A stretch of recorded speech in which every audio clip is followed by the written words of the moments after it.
आखिर वो क्या वजह है जिसकी वजह से हम देख रहे हैं पिछले 3, 4, 5 सालों में, चाहे वो मुथूट फाइनेंस हो या मन्नापुरम फाइनेंस हो, इसने कोई भी रिटर्न बना के हमें पिछले 5 सालों में नहीं दिया है। और अगर देखा जाए, अगर हम इन्फ्लेशन को भी कंसीडर करते हैं, तो इन लास्ट 5 ईयर्स हमारी वेल्थ यहाँ पे डिस्ट्रॉय ही हुई है, या तो 5% से या 10% से। क्या वो कारण है वो हम जानेंगे। साथ में हमने यहाँ पे सेलिंग करी थी, अगर आप मेरे डायमंड मेंबरशिप के मेंबर हैं तो आपको पता होगा 125 पे हमने यहाँ पे सेलिंग करी थी, आज से लगभग 1, 1.5, 2 महीने पहले। अब वापस से हमने 15% डिस्काउंट पे माल खरीदना स्टार्ट किया है। 108 के अराउंड हमने आज भी इसमें बाइंग करी है। आप मेरे मेंबरशिप के मेंबर हो तो उसका नोटिफिकेशन आपको मिला होगा। अगर आपने अभी तक ज्वाइन नहीं किया है तो ज्वाइन कर सकते हैं। नीचे डिस्क्रिप्शन बॉक्स में हमारा लिंक है जिसके थ्रू आपको 70% डिस्काउंट मिल जाएगा। आप कॉन्टैक्ट कर सकते हैं हमें व्हाट्सएप पे। नमस्कार दोस्तों, मेरा नाम है कांति और आप देख रहे हैं आपका अपना चैनल रिटेल इन्वेस्टर का चैनल। मन्नापुरम फाइनेंस की बात करें तो एक मिड कैप साइज़ की कंपनी है। 9,000 करोड़ का मार्केट साइज है यहाँ पे। एंड पी वैल्यूएशन देखते हैं तो केवल 7 का है, यानी इस कंपनी ने अगले 7 सालों में हमें 9,000 करोड़ रुपए कमा के ये कंपनी हमें देगी। यानी अगर इस कंपनी को हम आज खरीदते हैं 9,000 करोड़ रुपए देके, तो अगले 7 साल में हमारा यहाँ पे ब्रेक इवन आ जाएगा, अगर हम इन्वेस्टमेंट पॉइंट ऑफ व्यू से देखते हैं। उसके बाद जो प्रॉफिट आएगा वो अपना नेट प्रॉफिट है। शायद आप में से काफ़ी लोगों को नहीं पता होगा, पी वैल्यूएशन का यही मतलब है। जिसका पी वैल्यूएशन 20 का है, मतलब 20 साल में कंपनी उतना रिटर्न इन नेट प्रॉफिट हमें कमा के देगी मार्केट कैप के बराबर। अब ये 7 सालों में अगर, लेकिन 1,600 करोड़ का इसका अभी प्रॉफिट आ रहा है, जो अगर हम देखते हैं एनुअल प्रॉफिट 1,400-1,600, उसके हिसाब से तो ये 5-6 साल में ही 9,000 करोड़ हमें कमा के दे देगी। तो पी वैल्यूएशन काफ़ी ज़्यादा अट्रैक्टिव है, बुक वैल्यू के आसपास ही ट्रेड कर रहा है। डिविडेंड काफ़ी अट्रैक्टिव है 3% का। ROE and ROC is also very good. जो सबसे मेन चैलेंज है अभी in gold loan finance company के लिए, स्पेशली जो एनबीएफसी है, कि बैंकों से इनको अच्छा खासा कंपटीशन मिल रहा है। चाहे वो हम प्राइवेट बैंक की बात करें या हम पीएसयू कंपनी, पीएसयू बैंक की बात करें, चाहे वो बैंक ऑफ बड़ौदा हो, पंजाब नेशनल बैंक हो या स्टेट बैंक ऑफ इंडिया हो, अच्छा खासा शेयर ये यहाँ से ग्रैब कर रही है Muthoot finance and Manappuram finance है। जिसकी वजह से हम देखते रहे हैं कि पिछले 2, 4, 5 सालों में कोई रिटर्न यहाँ पे बना के नहीं दिया है कंपनी ने। अगर हम 5 साल का यहाँ पे चार्ट देखते हैं तो 5 साल पहले लगभग 100 रुपये का प्राइस था, आज भी 100 रुपये का प्राइस है। वहीं पे वैल्यूएशन हम देखेंगे तो वैल्यूएशन पहले लगभग 8-9 का मीडियन था, जो कि अभी लगभग 7 का है। तो थोड़ा सा वैल्यूएशन वाइज कंफर्ट है, लेकिन ये कभी भी मार्केट इसको हाई प्रीमियम नहीं देता है। 20, 25, 30 का बहुत रेयर ही यहाँ पे, मेरे को लगता ही नहीं कभी पहुँचा भी होगा।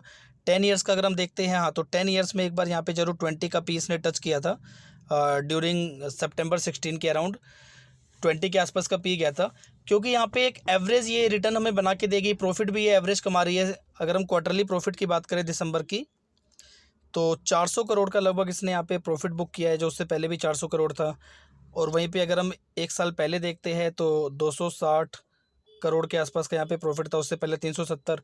तो कोई ज़्यादा इजाफा हमें यहाँ पे नेट प्रॉफिट में देखने को नहीं मिल रहा है।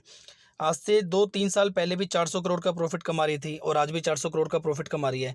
जिसकी वजह से हम देख रहे हैं कि शेयर प्राइस में कोई भी इजाफा देखने को नहीं मिल रहा है। लेकिन एक कंफर्ट हमारा क्या आता है, 5 साल पहले हमने शेयर का प्राइस देखा 100 के आसपास है, लेकिन अगर नेट प्रॉफिट हम देखते हैं 5 साल पहले, तो वो लगभग 700 करोड़ के आसपास था, जो कि अभी लगभग 1300-1400 करोड़ के आसपास है। तो नेट प्रॉफिट अगर हम देखते हैं, ईपीएस को देखते हैं, तो 100% इंक्रीज हुआ है, 15-16 का हो गया है, जो पहले लगभग 8 के अराउंड था। तो उसके हिसाब से यहाँ पे शेयर प्राइस को बढ़ना चाहिए था थोड़ा थोड़ा, लेकिन 5 साल में इसने 0% रिटर्न हमें बना के दिया है। 3 ईयर्स में तो -15% का रिटर्न है। तो यहाँ पे थोड़ा हमें कंफर्ट आता है, हाँ, लेकिन ये 200 का लेवल पहुँचने में टाइम लगा देगी, शायद 1 साल, 2 साल, 3 साल।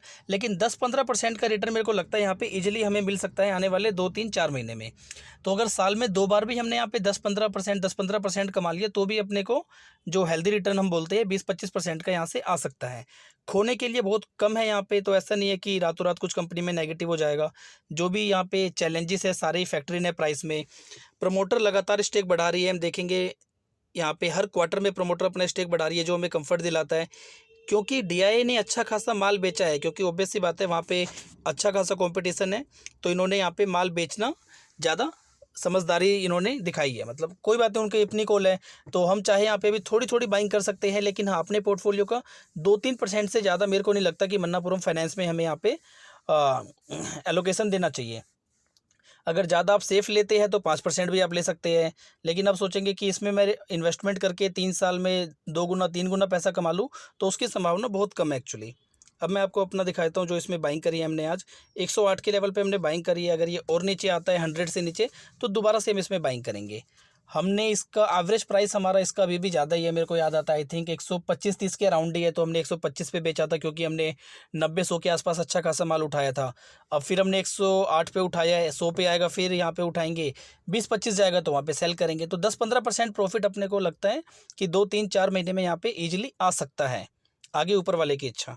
वीडियो आपने अभी तक लाइक नहीं किया तो लाइक कर दीजिए, चैनल सब्सक्राइब ना किया तो सब्सक्राइब कर दीजिए।